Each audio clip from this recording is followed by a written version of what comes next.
So basically आज के इस लेक्चर में हम लोग डिस्कस करने वाले हैं कुछ छोटे से टॉपिक जो हमारे लेफ्ट आउट थे। प्राइवेट कंपोनेंट हो गया, ऑथेंटिकेशन हो गया, एंड साथ में हम इस प्रोजेक्ट का एक ओवरव्यू रिकैप करने वाले हैं कि हमने इस कंप्लीट प्रोजेक्ट में क्या क्या चीजें की है। ठीक है।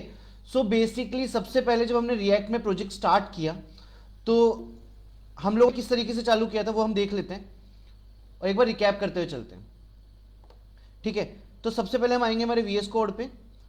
यहां पे सबसे पहले आपको एक पहली फाइल बनानी है, दैट इज app.js, जो आपकी बनी बनाई रेडी होती है। इस फाइल के अंदर आपको ब्राउजर राउटर लगाना है, नेविगेशन ऐड करना है, राउट्स लगाने और राउट के अंदर आपको पाथ डालने जिस भी पेज पे आप चीजों को ओपन करना चाह रहे हो। सो बेसिकली एक बार सारे पाथ चेक कर लेते हैं हमने कौन कौन से पाथ किस किस जगह पे रखे थे। ठीक है। तो हमारे पास जो पहला पहला पाथ है दैट इज प्राइवेट कंपोनेंट। अभी तक हमने प्राइवेट कंपोनेंट पे काम नहीं किया, आज हम उस पर काम करने वाले हैं। अगला जो था वो हमारा होम पेज था जिसपे हमने हमारे सारे प्रोडक्ट्स को दिखाया है। सेकंड पेज था ऐड प्रोडक्ट का, जहां पे हमने सारे पेजेस मतलब जो भी हमारे प्रोडक्ट थे, जो भी प्रोडक्ट हमको डालने हैं वो ऐड करवाए थे। नेक्स्ट हमारा था अपडेट का, जहां पे आप किसी आईडी के बिहाफ पे एक प्रोडक्ट को अपडेट करवा सकते थे। नेक्स्ट जो हमारा था that is log out page. Log out के बाद अगला जो पेज है वो हमारा प्रोफाइल पेज है। ठीक है। और प्रोफाइल पेज के बाद हमारे पास दो पेज और थे हमारे, that is register and login page, sign up और लॉगिन पेज। तो इस तरीके के कुछ पेजेस हमने बना के रखे थे। अभी एक बार एक एक करके हम पेजेस को देखते चलते हैं, गो थ्रू करते रहते हैं। हम सबसे पहले गो थ्रू करें हमारे ऐड प्रोडक्ट के पेज से, जो हमारा फर्स्ट पेज है। तो हम आ जाते हैं हमारे ऐड प्रोडक्ट के पेज के ऊपर। ऐड प्रोडक्ट के पेज के अंदर एक बार लॉजिक समझते हुए चलते हैं, सारा एक बार वापस से रिकैप करते हुए चलते हैं। सबसे पहले हमने सारे हुक्स बना लिए, जितने भी हुक्स की नीड हमको थी, नेम, प्राइस, कैटेगरी, कंपनी, जो भी डेटाबेस में हमको डालना था। उसके बाद हमने क्या किया, हमने एक फंक्शन बनाया पे ऐड प्रोडक्ट का, और यहां पे चेक किया कि नेम, प्राइस, कंपनी और कैटेगरी की कोई वैल्यू आ रही है ना। अगर वैल्यू नहीं आ रही है तो हमने एरर सेट कर दी कि अगर वैल्यू नहीं डाल रहा है कोई इंसान तो उसको मैसेज दिख जाएगा कि वैल्यू डाल के चलिए। ठीक है। उसके बाद हमने यहां पे क्या किया, हमने यहां पे बेसिकली कॉल किया है एक एपीआई को, जो कि हमारा ऐड प्रोडक्ट का एपीआई था। ठीक है। ऐड प्रोडक्ट का एपीआई कॉल करने के बाद हमने यहां पे क्या किया, पोस्ट मेथड लगाया, और पोस्ट मेथड लगाने के बाद हमने डेटाबेस को पहुंचाया, एंड उसके बाद हमने एपीआई को शो कर दिया है। यहां पे एक चीज और हम कर सकते थे कि अगर हम चाहें तो हमारे लोकल स्टोरेज पे, जो भी हमारा लोकल स्टोरेज है ब्राउजर की मेमोरी, उस मेमोरी के अंदर हम एक डेटा को स्टोर करवा सकते हैं।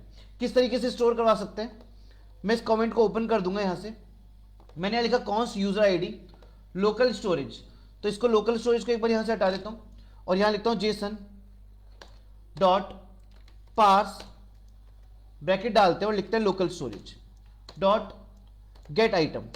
अगर आपका प्रोडक्ट सेट है, मतलब आपने कोई डेटा स्टोर करवा रखा है, तो मैं गेट कर रहा हूं उस आइटम को।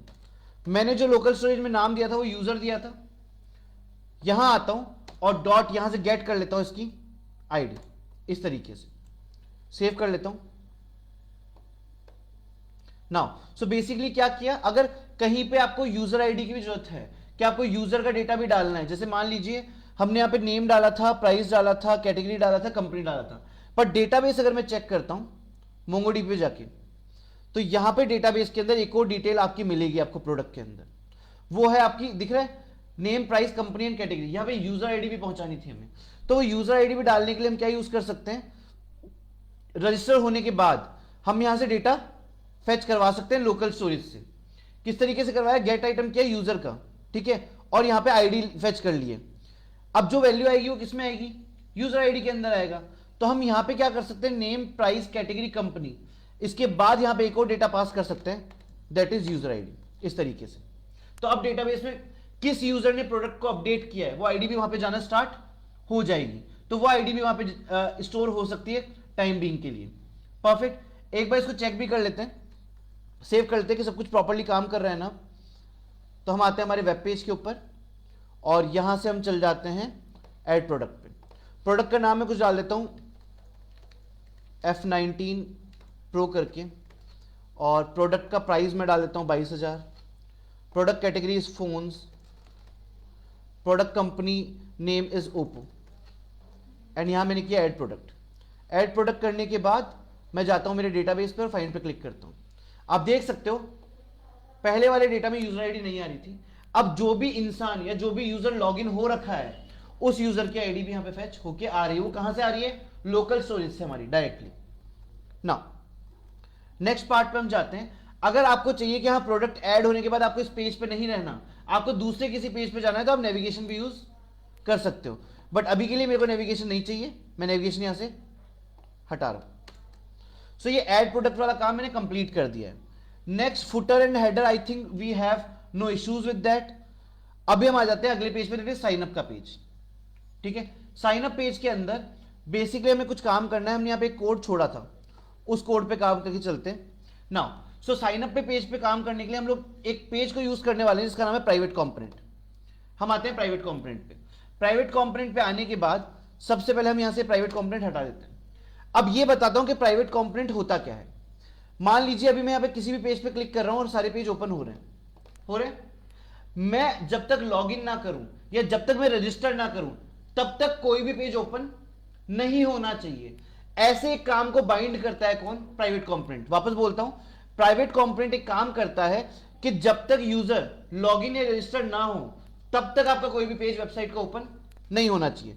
ऐसे काम को करने के लिए हम यूज कर रहे हैं प्राइवेट कंपोनेंट का।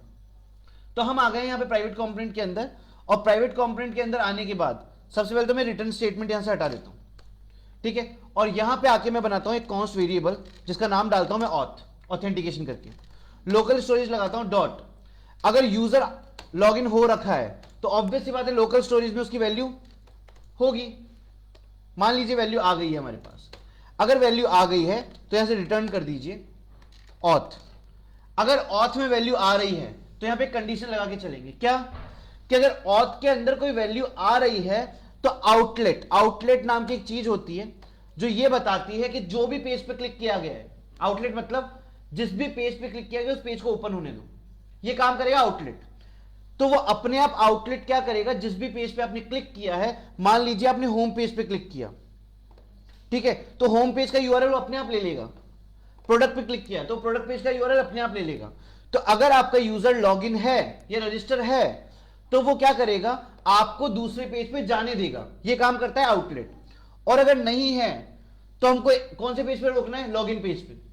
उसको रोकने के लिए हम यूज करेंगे नेविगेट का, नेविगेट। तो हम यहां लगाएंगे नेविगेट, और नेविगेट को यहां पे एंड कर देते हैं।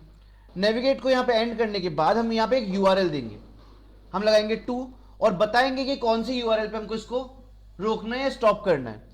तो एक बार हम यूआरएल चेक कर लेते हैं app.js में जाके। ये हमारा रजिस्टर पेज है, हम कॉपी करते हैं और यहां पे जाके पेस्ट कर देते हैं इस तरीके से। रिफ्रेश करते हैं, दिख रहा है एड प्रोडक्ट होम, ये सारा सब कुछ यहां पे आ रहा है हमारे पास। क्यों? क्योंकि यूजर आईडी ऑलरेडी जनरेटेड है हमारे पास, इस वजह से वैसा काम करके दे रहा है। चलो अब अगले पेज पे जाते हैं और एक बार इसको ऑथेंटिकेट करते हैं अच्छे से। तो उस पेज पे जाने के लिए हम लोग आ जाते हैं वापस से साइन अप पेज पे, और साइन अप पेज पे आने के बाद हम यहाँ पे कुछ तो काम करने वाले। वो काम क्या है कि हम सबसे पहले हम यहां से कोड हटा देते हैं, हम एक कोड वापस लिख लेंगे। हमने नेम, ईमेल और पासवर्ड डलवा रखा है डेटाबेस के अंदर, ठीक है, साथ में हमने यूज नेविगेट भी लगा रखा है अगले पेज पे जाने के लिए। हम यहाँ पे कुछ चेक करने वाले हैं। कैसे चेक करेंगे, हम यहाँ लगाएंगे यूज इफेक्ट सबसे पहले, कि पेज के रिलोड होते ही कुछ चीज चेक करनी पड़ेगी। तो मैं यहाँ बनाता हूँ एक एरो फंक्शन इस तरीके से, और यहाँ पे एक वेरिएबल बनाता हूँ कॉन्स्ट ऑथ करके, ठीक है, और यहां लेता हूं local storage dot get item, और वैल्यू लेता हूं किसकी, जो भी यूजर लॉगिन हो रखा है, रजिस्टर हो रखा है, उसकी वैल्यू मैंने यहां फेच करवा ली। वो वैल्यू किस में आ गई है, ऑथ में आ गई। अब मैं यहां जाके लगाऊंगा अगर ऑथ मतलब यूजर रजिस्टर हो रखा है या लॉगिन हो रखा है, तो यहां जाते हैं और इसको भेज देते हैं कौन से पेज पे, नेविगेट होम पेज पे भेज दिया। एंड यहां पे आके एक खाली ब्रैकेट लगाना मत भूलना। ऑब्वियस हो सकता है आपको एक वार्निंग मिले ये लगाने के बाद, but that does not matter कि आपका पेज नहीं चलेगा, आपका पेज चलेगा। देखो, सो बेसिकली मैं यहां पे क्लिक कर रहा हूं रजिस्टर पे, लॉगिन पे, प्रोफाइल, लॉग आउट, सारे पेज ओपन हो रहे हैं। पर एक छोटी सी चीज देखना, रजिस्टर पे क्लिक करते मैं होम पेज पे आ रहा हूं, वापस दिखाता हूं। होम पे आया, रजिस्टर पे क्लिक किया, जैसे ही मैं रजिस्टर पे क्लिक कर रहा हूं मैं कौन से पेज पे आ रहा हूं, होम पे। क्यों? क्योंकि ऑलरेडी आप लॉगिन हो रखे हो। अगर आप लॉगिन हो रखे हो तो वो कौन से पेज पे रोकेगा आपको, होम पेज पे आके रिडायरेक्ट करेगा सीधा। वो उसके पहले आपको किसी पेज पे रोकने नहीं देगा। परफेक्ट, यहां तक का मैटर हमारा क्लियर था, सॉर्टेड था। उसके बाद हमने कलेक्ट डेटा नाम की एक एपीआई फेच करवाई थी, जहां से हमने यूजर का डेटा सारा कलेक्ट किया था। ठीक है, ये काम करने के बाद जब हमने सारा डेटा कलेक्ट कर लिया है, डेटा कलेक्शन के बाद हमने यहाँ पे एपीआई फेच किया था, एपीआई से डेटा दिखाया था और इसको नेविगेट कर दिया था। यहां तक हमारा ऑलमोस्ट काम डन है। ओके, अभी हम मूव करते हैं दूसरे पेज पे, और वो पेज है हमारा लॉगिन पेज। ठीक है, लॉगिन पेज पे वापस से आते हैं। लॉगिन पेज पे आते हैं, सबसे पहले तो यूज नेविगेट को यहां से ओपन कर देते हैं और यहां से यूज नेविगेट ओपन कर देते हैं। नाउ सबसे पहले मैं जाऊंगा, यहां पे लगाऊंगा यूज इफेक्ट। लगाया, यूज इफेक्ट लगाने के बाद वही एरो फंक्शन कॉल करेंगे, क्योंकि चेक करना है यूजर लॉगिन हो रखा है या नहीं हो रखा है। Same process, const auth is equal to local storage dot get item, and get item पे करूंगा यूजर। तो मैंने चेक कर लिया कि यूजर लॉगिन हो रखा है नहीं हो रखा है। अब यहां पे इफ लगा लेता हूं और डाल देता हूं ऑथ। अगर हो रखा है तो यहां से भी इसको बोलूंगा कि इसको नेविगेट करो कौन से पेज पे, होम पेज पे, ऐसे। ठीक है ना, यहां तक का काम मेरा हो चुका है। साथ में यहां पे जाके खाली ब्रैकेट लगा दूंगा। ऑब्वियसली बात है वार्निंग आएगी, बट हमारा काम रुकने वाला नहीं है इस चीज से। ना हैंडल लॉगिन लगाया, जहां पे लॉगिन का एपीआई फेच किया था हमने, सारा एपीआई कनेक्शन डाला हमने यहाँ पे। फिर हमने यहाँ पे रिजल्ट लगाया, रिजल्ट से डेटा फेच करवाया, और यहां पे जाके एक काम और करना है हमको। क्या? अगर जो आपका रिजल्ट है, जो भी आपने रिजल्ट बनाया है, जो भी रिजल्ट आ रहा है एपीआई से, जो भी आपका आंसर आ रहा है, अगर उसके अंदर एक ऑथ नाम का वेरिएबल आता है, किस नाम का वेरिएबल? ऑथ नाम का, या टोकन, आपका टोकन जनरेट हो रहा है, तो आप क्या करोगे? यहां पे लोकल स्टोरेज बनाओगे वापस से थोड़ा सा, डॉट सेट आइटम, देन उसके बाद आप इसका नाम दोगे यूजर, बाहर आओगे, कॉमा लगाओगे, जेसन डॉट स्ट्रिंगिफाई, यहां जाओगे, लिखोगे रिजल्ट, और इसमें डालोगे योर डॉट यूजर। ठीक है, एक और आपको लोकल होस्ट स्टोरेज बनाना पड़ेगा, वो मैं लगाता हूं, local storage dot set item,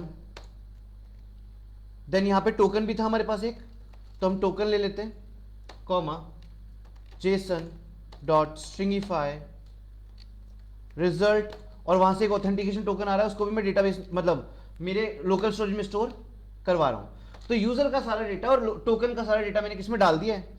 डालने के बाद यहां लगा दूंगा नेविगेट, कि भाई अगर डेटा डल जाता है तो आप क्या करना, इसको रिडायरेक्ट कर देना होम पेज पे। तो मैंने इसको वापस से होम पेज पे भेज दिया है। होम पेज पे भेजने के बाद यहां आऊंगा और लगाऊंगा एल्स, कि और अगर मान लीजिए कि अगर जो डिटेल्स है वो नहीं आती है उस केस में, तो यहां लगा दूंगा एक जावास्क्रिप्ट अलर्ट बॉक्स, और यहां डाल दूंगा please enter correct male and password. भाई डेटा अगर वेरीफाई नहीं होता है तो उसको मैसेज दिखा देंगे कि प्रॉपर डिटेल्स आपने सही नहीं डाली है। ठीक है, एंड उसके बाद हमने यहां पे क्या किया था, हमने हमारा जो ही बॉक्स वगैरह जो भी हमको बनाना था वो हमने बना रखा था। सेव करते हैं, सेव करने के बाद अब जाते हैं लॉगिन पेज पे। अब लॉगिन भी नहीं खुलेगा, क्योंकि ऑलरेडी लॉगिन हो रखा था, पहले खुल रहा था, अब नहीं खुलेगा जब तक लॉग आउट नहीं होता है। सही, तो अब प्रॉपर वैलिडेशन से काम हो रहा है। होम पेज खुल रहा है, प्रोडक्ट खुल रहा है, अपडेट खुल रहा है। ठीक है, अपडेट सीधा नहीं खुलेगा, ऑब्वियस सी बात है, वो ऐड के बाद खुलेगा। लॉग आउट पे कुछ है नहीं, प्रोफाइल पेज पे कुछ है नहीं, रजिस्टर लॉगिन अब प्रॉपर वैलिडेट हो चुके हैं। ठीक है, और वो अब डायरेक्टली ओपन नहीं होंगे। सॉर्टेड है। तो यहां तक होपफुली शायद आपको सारा प्रोसेस समझ में आ गया होगा किस तरीके से हमारा काम हो रहा है। तो मैंने प्राइवेट कंपोनेंट का जो लॉजिक था कि प्राइवेट कंपोनेंट क्या करता है, जिस भी पेज को हम ओपन नहीं करवाना चाहते हैं उसको हम वैलिडेट कर सकते हैं प्राइवेट कंपोनेंट की हेल्प से, और बाकी जो पेजेस मेरे ओपन हो सकते हैं वो सारे पेजेस मेरे ओपन में करवा सकता हूं। अब कुछ नहीं करना होता है, लॉग आउट वाला जो पेज हमारा होता है उस लॉग आउट वाले पेज के ऊपर सिर्फ हमको एक कोड लिखना होता है, दैट इज लोकल स्टोरेज को डिलीट करने का। ठीक है, वो कोड अगर आप चाहें तो मैं आपको बता देता हूं, आप कोड गेट कर सकते हैं, डिलीट लोकल स्टोरेज डेटा इन जेएस।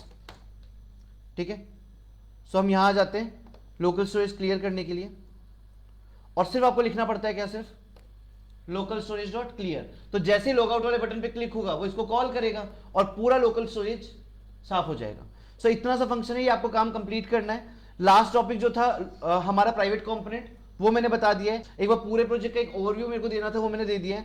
अब आप लोग इसमें चाहें तो कैटेगरी के पेजेस कनेक्ट कर सकते हैं कि कैटेगरी ऐड करवानी है, कैटेगरी डिलीट करवानी है, कैटेगरी अपडेट करवानी है, सब कैटेगरी डलवानी है, आपको ऑर्डर्स के लिए एक पेज बनाना है ना, वो सारे पेजेस आप इसमें कनेक्ट कर सकते हैं। तो this was the core logic of dashboard. मैं यहां पे एंड कर रहा हूं इस लेक्चर को। Thank you so much.